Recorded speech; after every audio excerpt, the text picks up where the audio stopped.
নদিয়ার কল্যাণী এমস হাসপাতালে চাকরি দেওয়ার নাম করে লক্ষ লক্ষ টাকা প্রতারণার দায়ে এক মহিলা সহ দুই ব্যক্তিকে গ্রেপ্তার করে পুলিশ।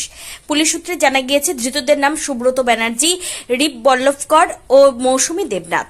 এদের মধ্যে মৌসুমী দেবনাথ ও রিপ বল্লভকর হরিণঘাটার বাসিন্দা। সুব্রত ব্যানার্জি শিমুলারি এলাকায় বসবাস করে। গোপন সূত্রে খবর পেয়ে শনিবার বিকেলে এমস হাসপাতালের ভেতর থেকে অভিযুক্তদের গ্রেপ্তার করে গয়েশপুরের পুলিশ আধিকারিকরা। এমস হাসপাতালে চাকরি দেওয়ার নাম করে একাধিক ব্যক্তির কাছ থেকে লক্ষ লক্ষ টাকা আত্মসাৎ করার অভিযোগ ছিল ওই তিন ব্যক্তির বিরুদ্ধে। ধৃতদের রবিবার আদালতে পেশ করলে বিচারক 5 দিনের পুলিশ হেফাজতের নির্দেশ দেন।